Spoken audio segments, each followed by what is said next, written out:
ನಮಗೆ ಮತ ಕೊಡಿ, ನಾವು ನಿಮಗೆ ಉಚಿತ ವಿದ್ಯುತ್ ಕೊಡ್ತೀವಿ ಅಂತಾರೆ.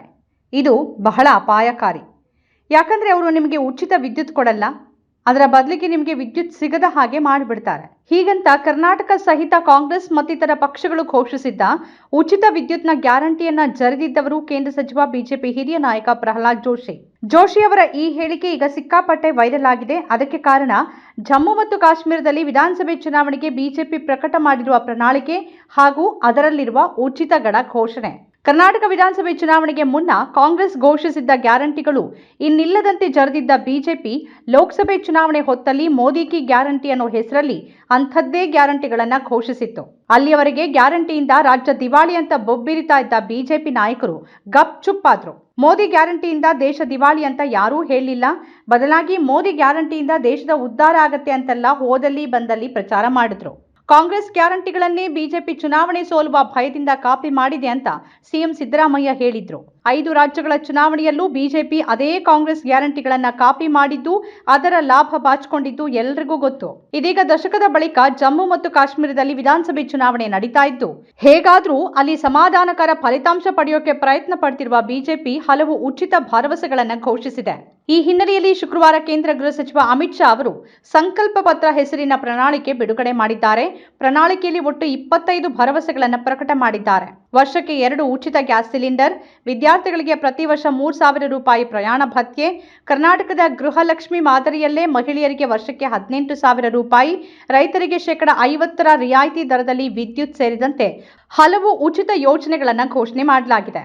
ಪ್ರಣಾಳಿಕೆ ಬಿಡುಗಡೆ ಮಾಡಿದ ಕೇಂದ್ರ ಗೃಹ ಸಚಿವ ಅಮಿತ್ ಶಾ, ಕಾಶ್ಮೀರದಲ್ಲಿ ಆರ್ಟಿಕಲ್ 370ಯ ಮರು ಜಾರಿಗೆ ಬಿಜೆಪಿ ಅವಕಾಶ ನೀಡಲ್ಲ, ಕಾಶ್ಮೀರವನ್ನ ಭಯೋತ್ಪಾದನೆ ಮುಕ್ತ ರಾಜ್ಯ ಮಾಡಿ ಸರ್ವಾಂಗೀಣ ಅಭಿವೃದ್ಧಿ ಮಾಡ್ತೀವಿ ಎಂದಿದ್ದಾರೆ. ಇದೇ ವೇಳೆ ಕಾಂಗ್ರೆಸ್ ವಿರುದ್ಧ ವಾಗ್ದಾಳಿ ನಡೆಸಿದ ಅಮಿತ್ ಶಾ, 370ನೇ ವಿಧಿ ರದ್ದು ಮಾಡಿದ್ದು ಇತಿಹಾಸ, ಅದು ಎಂದಿಗೂ ವಾಪಸ್ ಬರೋದಿಲ್ಲ.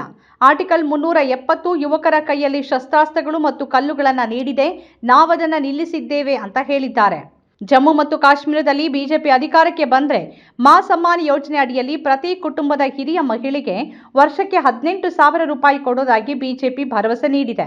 पूरे देश को स्पष्ट कर देना चाहता हूं, धारा 370 इतिहास बन चुकी है, वो कभी लौट कर नहीं आने सकती, हम आने भी नहीं। धारा 370 ही वो कड़ी थी जो कश्मीर के अंदर युवाओं को हाथ में हथियार और पत्थर पकड़ाती थी। नरेंद्र मोदी सरकार ने यहां आरक्षण को जमीन पर उतारने का काम किया है।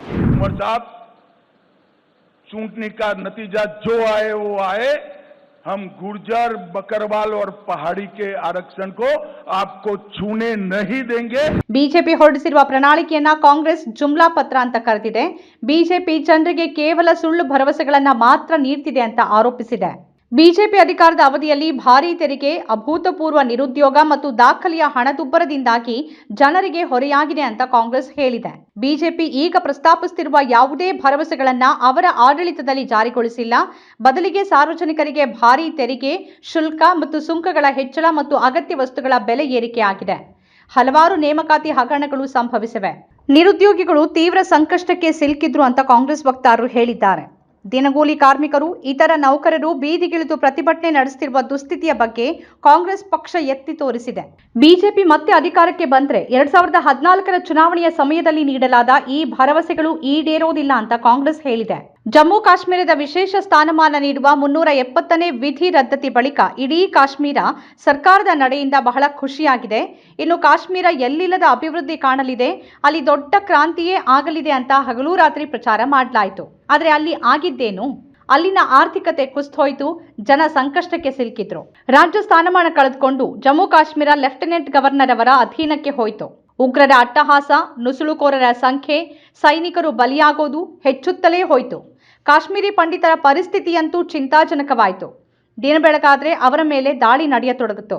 ಈಗ ನಮ್ಮನ್ನ ಹೇಳೋರು ಕೇಳೋರೇ ಇಲ್ಲ ಅಂತ ಗೋಳಾಡ್ತಿದ್ದಾರೆ ಕಾಶ್ಮೀರಿ ಪಂಡಿತರು.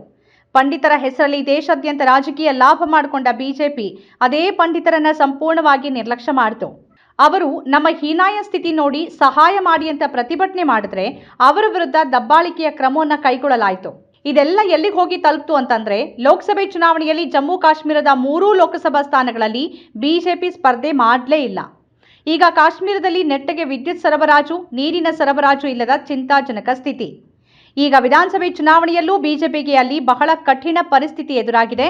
ಅದಕ್ಕಾಗಿ ಏನೇನೋ ಉಚಿತ ಕೊಡುಗೆಗಳ ಘೋಷಣೆ ಮಾಡಿದ್ದಾರೆ. ಬಿಜೆಪಿ ಹೇಳಿದ್ದ ಕ್ರಾಂತಿ ನಿಜವಾಗ್ಲೂ ಆಗಿದ್ರೆ ಈ ಯಾವ ಉಚಿತ ಘೋಷಣೆಗಳ ಅಗತ್ಯನೇ ಅಲ್ಲಿಗೆ ಇರ್ತಾ ಇರಲಿಲ್ಲ.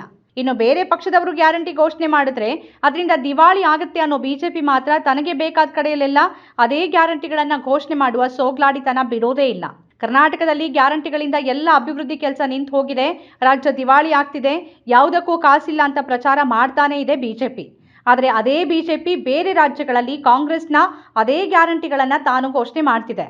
ಅದಕ್ಕೆ ಅಲ್ವಾ ನಮ್ಮ ದೇಶದ ಮಹಾನಾಯಕರೊಬ್ಬರು ಹೇಳಿದ್ದು, ಹಿಪೋಕ್ರಸಿ ಕಿ ಭಿ ಸೀಮಾ ಹೋತಿ ಹೈ. ನಮ್ಮ ಕಾರ್ಯಕ್ರಮಗಳನ್ನು ನೀವು ನೋಡ್ತಾ ಇದ್ರೆ ನಮ್ಮ ಚಾನೆಲ್ ಅನ್ನ ಸಬ್ಸ್ಕ್ರೈಬ್ ಮಾಡಿ, ಪಕ್ಕದ ಬೆಲ್ ಐಕಾನ್ ಒತ್ತಿ ನಮ್ಮನ್ನ ಬೆಂಬಲಿಸಿ. ಹಾಗೆ ನಮ್ಮ ಕಾರ್ಯಕ್ರಮಗಳನ್ನ ಲೈಕ್ ಮಾಡಿ, ಕಮೆಂಟ್ ಮಾಡಿ, ಅದನ್ನ ಬೇರೆಯವರಿಗೂ ವಾಟ್ಸ್ಆಪ್ ಮೂಲಕ ಶೇರ್ ಮಾಡಿ. ನೀವು ಹೀಗೆ ಮಾಡಿದಾಗ ನಮ್ಮ ಚಾನೆಲ್ ಇನ್ನಷ್ಟು ಮತ್ತಷ್ಟು ಜನರಿಗೆ ತಲುಪಲು ನೀವು ನಮ್ಮೊಂದಿಗೆ ಸಹಕರಿಸಿದ ಹಾಗಾಗುತ್ತೆ. ಇದು ನೀವು ಯಾವುದೇ ಖರ್ಚಿಲ್ಲದೆ ಕೆಲವೇ ಸೆಕೆಂಡುಗಳಲ್ಲಿ ನೀಡಬಹುದಾದ ಸಹಕಾರ. ಧನ್ಯವಾದಗಳು.